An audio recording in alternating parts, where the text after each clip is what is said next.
Start करते हैं biology in human welfare के पार्ट से, जिसमें हम लोग पढ़ने वाले हैं एनिमल ब्रीडिंग के बारे में। ओके। तो इससे पहले के पार्ट में हम लोगों ने dairy management and poultry management के बारे में पढ़ा था। इस पर्टिकुलर पार्ट में हम लोग जो ब्रीडिंग होती है, अब मतलब जैसे स्पीसीज के बीच में होती है, जिस भी तरह की ब्रीडिंग होती है अलग अलग वैरायटी की, वो हम पढ़ने वाले हैं। नाउ एनिमल हस्बेंड्री का एक बहुत ही इंपॉर्टेंट पार्ट है ब्रीडिंग। मतलब कि अगर हम बात करते हैं एनिमल हस्बेंड्री, जिसमें हम एनिमल्स को पाल रहे हैं और उनका ध्यान रख रहे हैं, उनसे हम लोग प्रोडक्ट्स ले रहे हैं, मतलब वो हमें प्रोडक्ट्स दे रहे हैं, तो वहाँ पे एक बहुत ही इम्पोर्टेंट रोल होता है ब्रीडिंग का। क्योंकि क्या होता है कि एक तो पहली चीज जरूरी जो है वो ये है कि यील्ड अच्छी हो।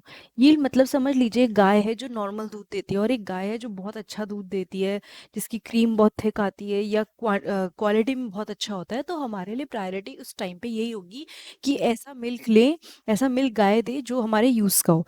तो animal breeding aims at increasing the yield of animal and improving the desirable qualities of the produce।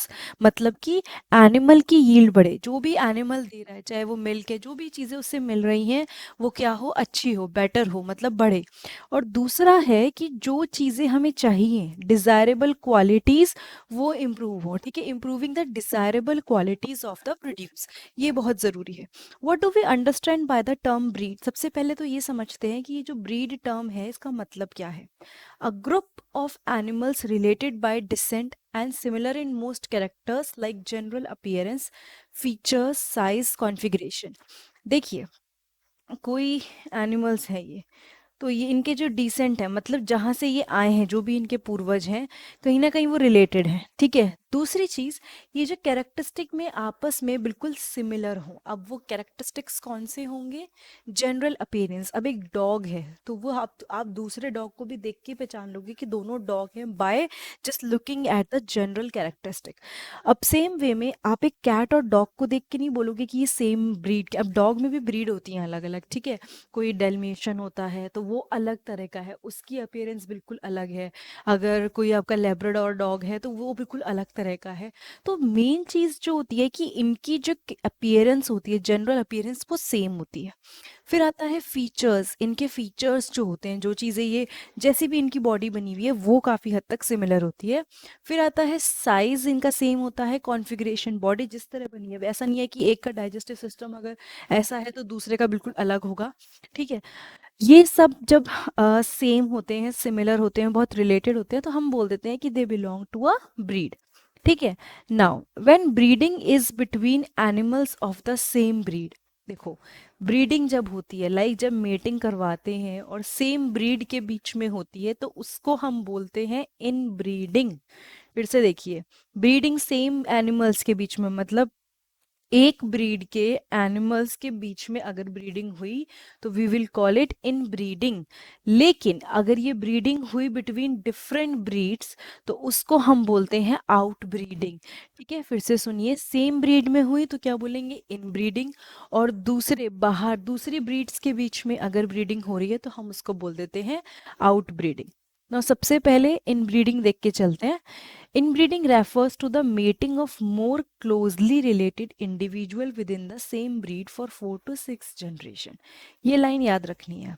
यहाँ पे क्या हो रहा है, बहुत ही क्लोजली रिलेटेड इंडिविजुअल्स जो हैं, समझ लीजिए ये जो ऊपर वाला एग्जाम्पल था, ये डॉग्स हैं जो बहुत ही ज़्यादा रिलेटेड हैं। अब इनके जो 4 to 6 जनरेशन, मतलब जो इनके जिससे ये पैदा हुए हैं या फिर वो जिससे पैदा हुए हैं, वो बहुत रिलेटेड है, बहुत दूर दूर के नहीं है, आसपास के ही हैं, बहुत रिलेटेड है ये आपस में। हो सकता है, क्योंकि डॉग्स में तो ऐसे सिस्टर ब्रदर वाली चीज़ होती नहीं है, तो हो सकता है आपस में ही ब्रीड कर लें। तो ये जो चीज़ होती है, ये 4 to 6 जनरेशन में जो इंडिविजुअल्स हैं they are very much related. ठीक है, तो यहाँ पे क्या हुआ, मीटिंग हुई बहुत ही क्लोजली रिलेटेड में, तो इनब्रीडिंग बोल दिया। Now breeding strategy, now what does that mean कि ब्रीडिंग स्ट्रैटेजी क्या होता है? Superior mails and superior females of the same breed are identified and mated in pairs। superior का मतलब ऐसा कोई जो बहुत ही, जिसकी कैरेक्टरिस्टिक जो अच्छी चीज दिखा रहा हो। तो यहाँ पे क्या हुआ, superior mails and superior females लिए सेम ब्रीड के। अब सुपीरियर से मतलब क्या है, देखिए, अगर एक प्रॉपर ब्रीड है तो हो सकता है उसमें एक दो ऐसे कहते हैं ना इंडिविजुअल हों जो बेटर हों बाकियों से। बेटर मतलब वो मिल्क जो प्रोड्यूस कर रहे हैं वो बेटर है, मैं सबका ओवरऑल एग्जांपल ले रही हूँ। अगर काऊ की बात करेंगे तो बिल्कुल अच्छा मिल्क प्रोड्यूस कर रहे हैं, या फिर उनकी जो भी मतलब हेल्थ है वो हर चीज़ बहुत बेटर है। डॉग के केस में किसी की कोट बहुत अच्छी होती है, उसका साइज़ बहुत अच्छा होता है डॉग का। तो ये सारी चीज़ें हैं, सुपीरियर मेल्स सेलेक्ट करते हैं, सुपीरियर फीमेल सेलेक्ट करते हैं सेम ब्रीड के, उनको आइडेंटिफाई करते हैं और फिर उनकी मेटिंग करवा देते हैं। The progeny obtained from such mating are evaluated and superior males and female among them are identified for further mating। मतलब कि जो progeny मिलती है ऐसे में, the progeny obtained from such mating, अब समझ लीजिए ये superior male, superior female, तो ये जो progeny मिली, ठीक है, ये हमें प्रोजेनी मिल गई। इसको क्या करते हैं, इसको आइडेंटिफाई करते हैं। Okay, yes, varieted superior male female dam identify and further mating. अब इसमें भी एक दो बच्चे तो होंगे नहीं, बहुत सारे होंगे, तो इनसे हो सकता है 4 या 5 या जितने भी निकले हैं। अब इसमें से आइडेंटिफाई करेंगे कि सुपीरियर मेल या फीमेल कौन सा है, और उसको आइडेंटिफाई करने के बाद फिर उसकी फर्दर मीटिंग होती है। Superior female in the case of cattle, अगर मैं बात करूं कि कैटल के केस में सुपीरियर फीमेल कौन सी होगी, इज द काउ और buffalo that produces more milk per lactation as compare to others. वो दूध ज्यादा प्रोड्यूस कर रही है, तो हमने बोल दिया कि वो सुपीरियर क्या है, सुपीरियर फीमेल है कैटल के केस में।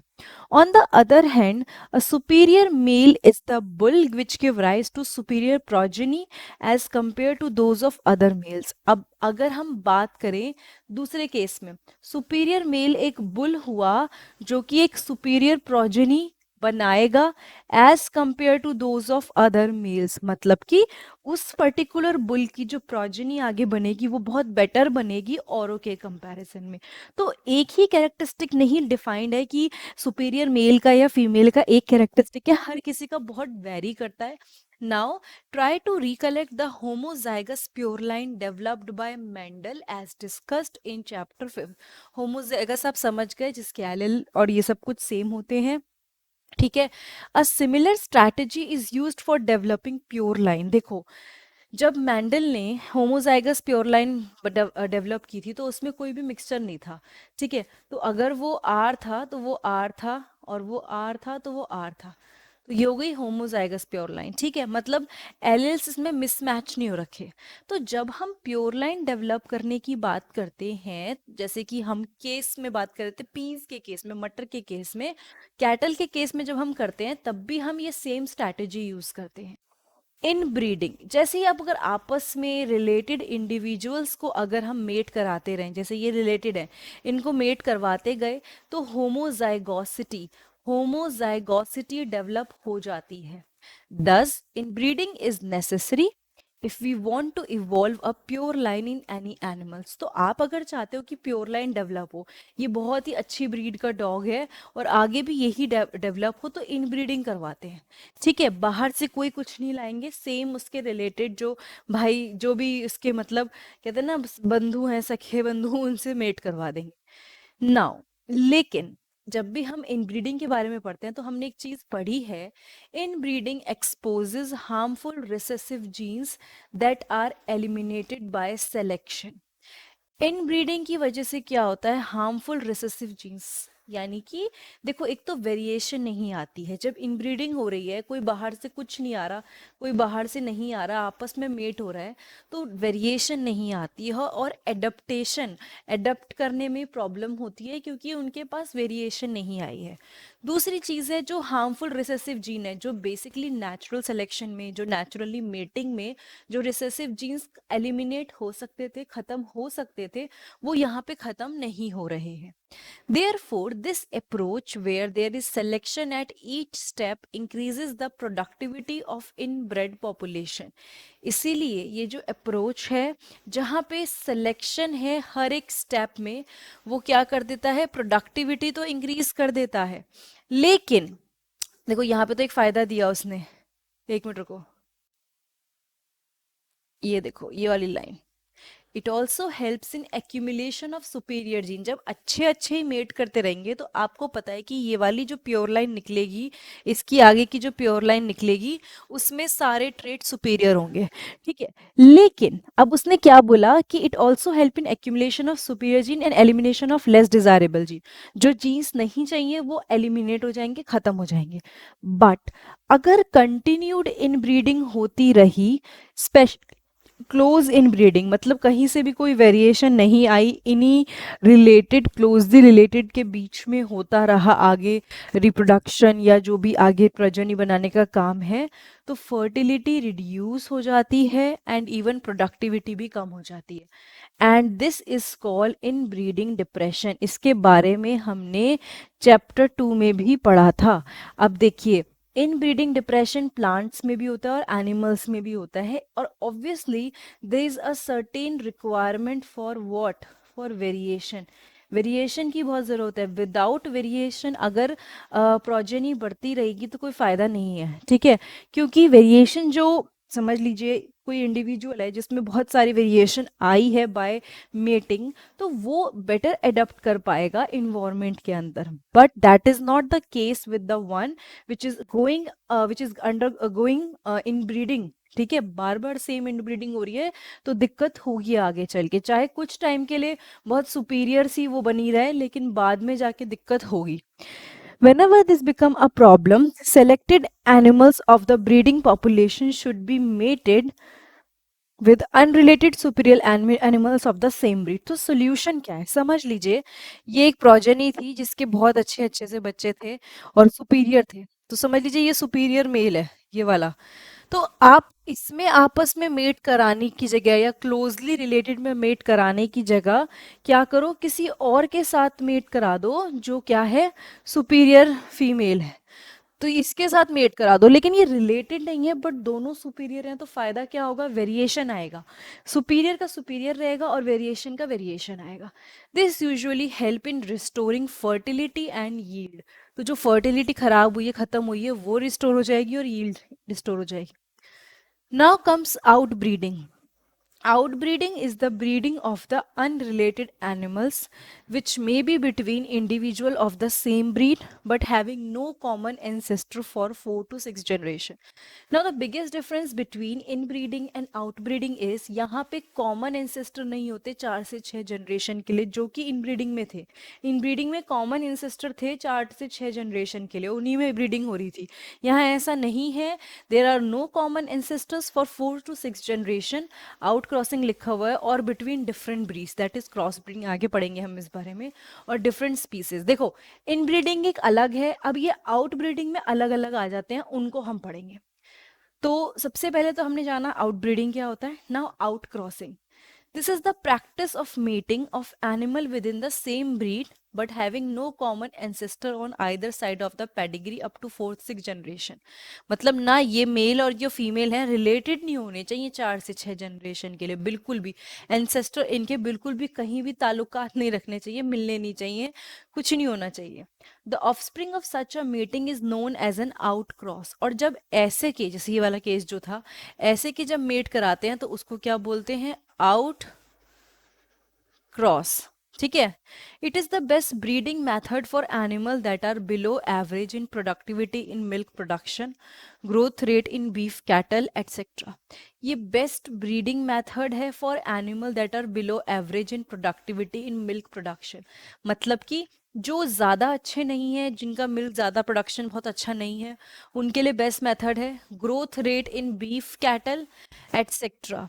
A single outcross often help to overcome inbreeding depression। एक बार भी आउटक्रॉसिंग करवा दी ना, जैसे यहाँ से बाहर करवा दी, इंसेस्टर रिलेटेड नहीं है, तो ऑटोमेटिकली जो ये फर्टिलिटी की प्रॉब्लम या इनब्रीडिंग डिप्रेशन हुआ है ये कम हो जाएगा। Now cross breeding, in this method superior males of one breed are mated with superior females of another breed। यहाँ देख रहे हो, यहाँ ब्रीड का डिफरेंस आ गया, वहां ब्रीड का डिफरेंस नहीं था, ब्रीड सेम थी but they were not related, right, they were not related to 4 to 6 generation. यहाँ पे एक ब्रीड है और एक यहाँ पे सेकेंड ब्रीड है। अब इस ब्रीड को मेट करवाया जा रहा है, ठीक है। Cross breeding allows the desirable qualities of two different breeds to be combined. क्या फायदा हुआ, इसकी जो डिजायरेबल क्वालिटीज हैं और इसकी जो डिजायरेबल क्वालिटीज हैं वो कंबाइन हो जाएंगी। द प्रोजेनी हाइब्रिड एनिमल में themselves be used for commercial production. जो प्रोजेनी हाइब्रिड एनिमल्स हैं वो यूज हो सकते हैं, मतलब आगे जो ये हाइब्रिड आएंगे ना, हाइब्रिड क्यों आएंगे, क्योंकि भैया दो ब्रीड है, सेम ब्रीड नहीं है, दो ब्रीड है। तो दो ब्रीड से जब वो आया उसको हाइब्रिड बोला। हाइब्रिड मतलब होता है दो चीजों को मिला देना, दो मिसमैच चीजों को मिला देना। तो यहाँ पे क्या हुआ, वो फाइनली कमर्शियल प्रोडक्शन के लिए यूज हो जाएगा। Alternatively they may be subjected to some form of inbreeding and selection to develop new stable breeds that may be superior to the existing breeds. उसके बाद हो सकता है धीरे धीरे उनकी इनब्रीडिंग हो या फिर उनका सिलेक्शन हो, ताकि स्टेबल ब्रीड्स, बिकॉज अभी क्या बनाया है, अभी दो ब्रीड को कंबाइन कर दिया है लेकिन दे आर नॉट स्टेबल। आप एक्सपेरिमेंट करके दो ब्रीड को कंबाइन करो तो वी नीड कि भैया जो ब्रीड आएगी वो स्टेबल भी रहे और आगे ठीक भी रहे और हेल्दी भी बने। तो उसके लिए क्या करते हैं, हो सकता है कुछ सिलेक्शन प्रोसीजर हो या कुछ ना कुछ चेंजेस होते रहें जिससे फाइनली एक ऐसी ब्रीड मिले जो काम की हो। Many new animal breeds have been developed by this approach. कई सारी एनिमल ब्रीड्स को इससे डेवलप किया गया है। नाउ इसका एग्जाम्पल है, नोट कर लीजिए। Hissardale is a new breed of sheep developed in Punjab by crossing Bikaneri ewes and merino rams. तो इन दोनों को मिला के, दो ब्रीडों को मिला के हिजारडेल को बनाया था। ठीक है, ये याद होना चाहिए आपको एग्जाम्पल। नाउ इस पार्ट का जो लास्ट है, इस पर्टिकुलर पार्ट का, that is interspecific hybridisation. अभी तक आप पढ़ रहे थे ब्रीड के बारे में, ठीक है, इन ब्रीडिंग में बिल्कुल रिलेटेड होते हैं। आउट ब्रीडिंग में अब क्या होता है, out crossing, cross breeding out breeding का पार्ट है। फिर आउट क्रॉसिंग हमने पढ़ा जिसमें they were not related to 4 to 6 generation. Then we studied about cross breeding जिसमें दो ब्रीड को कंबाइन करवाते हैं। Now here comes intraspecific hybridisation. इस मेथड में male and female animals of two different related species are mated. तो यहाँ पे क्या डिफरेंस आया, हमने नई की नई स्पीसीज ही ले लिए। ठीक है, इसमें ब्रीड थी, ब्रीड डॉग की 5-6 ब्रीड होती हैं। स्पीसीज मतलब डॉग एक स्पीसीज है और कैट एक स्पीसीज है, तो ये कंफ्यूज नहीं होना है। तो ये दो डिफरेंटली रिलेटेड स्पीसीज, थोड़ी सी रिलेटेड हो बट डिफरेंट है, वो को मीट कराया। इन सम केसेस द प्रोजेनी में combine desirable feature of both the parents. कुछ केसेस में क्या होता है, जो प्रोजेनी होती है वो डिजायरेबल फीचर्स को ले लेती है, इधर से कुछ अच्छे फीचर्स लिए, इधर से कुछ अच्छे फीचर्स लिए, दोनों कंबाइन हो गए और they may be of considerable economic value, और ऑब्वियसली उनका फायदा होता है ना। इसका भी एक एग्जाम्पल दे रखा है, डिटेल में बहुत नहीं है बट दे रखा है, द म्यूल है जो इसका एग्जाम्पल है। ठीक है, now let's study the control breeding experiment in the next part, जिसमें हम लोग पढ़ने वाले हैं मल्टीपल ओव्यूलेशन एम्ब्रॉयड ट्रांसफर टेक्नोलॉजी के बारे में, MOET के बारे में। बहुत इंपॉर्टेंट टॉपिक है, एग्जाम्स में पूछा जाता है, बोर्ड्स में पूछा जा सकता है। बट उससे पहले I want to make sure कि ये जो पढ़ा है आप लोगों ने, ये आपको बहुत अच्छे से क्लियर हुआ है। हमने एनिमल ब्रीडिंग में इन ब्रीडिंग पढ़ा और हमने पढ़ा आउट ब्रीडिंग। और आउट ब्रीडिंग कोई इकलौती चीज नहीं है, आउट ब्रीडिंग के अंदर आता है out crossing, cross breeding and interspecific hybridisation. ठीक है, तो इसके नेक्स्ट पार्ट में हम लोग पढ़ेंगे अबाउट MOET और कैसे वो यूज होता है। ठीक है, और इसके पहले के सारे पार्ट्स में हम लोगों ने जो पहला चैप्टर था ह्यूमन हेल्थ एंड डिजीजेस और इसका स्टार्टिंग का डेयरी वो कवर किया है। तो डायरेक्टली आप मेरे चैनल पे जाके biology in human welfare playlist check कर सकते हो, वरना 11th बायोलॉजी की प्लेलिस्ट चेक कर लो, वरना 12th बायोलॉजी की प्लेलिस्ट चेक कर लो, और हर चैप्टर के अकॉर्डिंग प्लेलिस्ट बनी है, आप किसी को भी चेक कर सकते हो, आपको यूजफुल मटेरियल इस पे मिल जाएगा। Thank you so much.